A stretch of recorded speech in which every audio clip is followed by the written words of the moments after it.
गुरुदेव, आपने आदेश किया था कि बाहर का बिल्कुल भी नहीं पाना, क्योंकि किस पद्धति से बना है इसका बहुत ज्यादा ख्याल नहीं रखते बाहर के लोग। तो क्या हमें प्रसाद भी नहीं पाना चाहिए? किसका प्रश्न है? देखो बच्चा, ये हमने नहीं बैठे, ये आदेश हमने उन उपासकों को किया है जो विरक्त भाव से भगवान के मार्ग में चल रहे हैं, और जो गृहस्थ वृंदावन वास करके भगवत प्राप्ति के मार्ग में चल रहे हैं उनको, सार्वजनिक नहीं।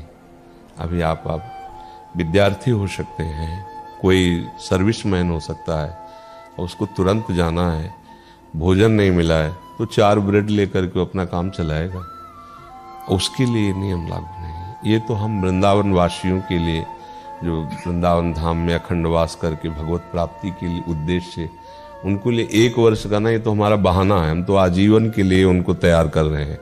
आजीवन में बाजार का बना हुआ मत पाओ। अभी 1 वर्ष में बांध दिया तो 1 वर्ष का इंतजार कर रहे हैं, जहां वो तारीख आई तो हम आगे के लिए फिर बढ़ा देंगे। हाँ, तो आप लोग नहीं, आप बच्चे हो, जब जैसी परिस्थिति हो वैसा देखो। अब स्कूल जाना है, जल्दी में तैयारी करनी, 4 ब्रेड में मक्खन लगाया, नमक लगाया, खाया, चल दिया। आपका जो या सर्विसमैन या जो व्यापारी, अब वो कहीं बाहर 4 दिन के लिए जा रहा है, अगर बाहर नहीं पाएगा तो कैसे चलेगा उसका? पर जिनका उद्देश्य भगवत प्राप्ति, वृंदावन वास कर रहे हैं, निर्वाह हो सकता है, उनके लिए, ठीक है ना? गुरुदेव, आप सब संत भगवान पीला वस्त्र ही क्यों पहनते हैं? हमारी स्वामिनी जी का जो आभा मंडल है, पीतारुण अच्छा मनंत तरिल्लताभाम, पीत और अरुणिमा ली है अनंत बिजलियों की कांति। जैसे लालजू पीतांबर धारण करते हैं ना, तो स्वामिनी जी के हेमवर्ण कांति के प्रभाव से श्री लालजू महाराज हेमवर्ण का पीतांबर धारण करते हैं, और लाडली जो नीलांबर धारण करती है अपने हेम अंग कांति के ऊपर, क्योंकि लालजू के श्रीअंगी की कांति है। और हम सब प्रियादासी हैं। और दूसरी बात, हमारे वृंदावन में सदैव बसंत ऋतु रहता है। वेणुमाई बाजे बंसी बट, सदा बसंत रहत वृंदावन। बसंत रंग कैसा होता है जानते हो? बसंती रंग किसे कहते हैं? इसे कहते हैं बसंती रंग, है ना? हम वृंदावन वासी सदैव बसंत में रहते हैं। हम प्रिया उपासी उन्हीं के आभा मंडल की कांति से युक्त पीतांबर धारण करते हैं। समझ में आ गया? गुरुदेव, गुरु मंत्र और निज मंत्र इतने गुप्त क्यों हैं?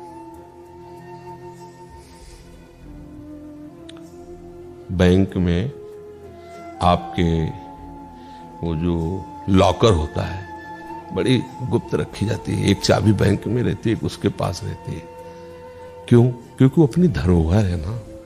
धरोहर फुटपाथ में थोड़ी रखी जाती है, लॉकर में बड़ा सुरक्षित रखा जाता है। तो हृदय रूपी लॉकर में गुप्त इन मंत्रों को रखा जाता है, क्योंकि ये धरोहर है, ये संपत्ति है, भागवतिक संपत्ति। ये तो विनाश वाली संपत्ति है, उसकी इतनी सुरक्षा, तो अविनाशी संपत्ति की तो बहुत सुरक्षा होनी चाहिए ना। कोई इसका दुरुपयोग न कर सके, कोई इसके साथ छेड़खानी न कर सके इस संपत्ति के साथ। तो पहले अधिकारी देखा जाता है। पहले शरणागत बनो, वर्षों भजन करके प्रिया प्रीतम के अनन्य बनो, तब निज मंत्र लीजिए। हाँ, जैसे कोई अपनी गोदनामे में किसी लड़के को ले तो हो गया संपत्ति का अधिकारी, पर लाकर की चाबी थोड़ी पकड़ा देगा। जवान हो, फिर इसके बाद उसके आचरण क्या है। अगर विपरीत आचरण है तो स्थूल संपत्ति ले ले, लेकिन वो वास्तविक संपत्ति को किसी और को देगा कि अधिकारी नहीं। अगर सही है वो आदमी तो गोदनामे भले ले लिया है, पर उसे नहीं देगा कि हम तो समझते थे ठीक से चलेगा, शराब पीता है, गुंडागर्दी करता है, अगर हमने अपनी सारी संपत्ति दे दी तो बर्बाद कर देगा। गोदनामे लिए बीघा इसको दे दो, इसके बाद वो गुप्त संपत्ति किसी धर्मार्थ में खर्चा करेगा जाके। ऐसे ही जब लौकिक संपत्ति को इतना विचार पूर्वक दिया जाता है, ये तो भागवतिक संपत्ति जिससे प्रिया प्रीतम अधीन होते हैं, ये वो मंत्र हैं। तो इसको कैसे? शरणागत के लिए तो सब अधिकारी है, कैसा भी कोई जीव क्यों न हो, प्रभु की शरण में आना चाहता, रास्ता है। लेकिन फिर निज परिकर में मिलने के लिए उसके लिए अनन्यता चाहिए, जितेंद्रियता चाहिए, अन्य संबंधों का त्याग करके तन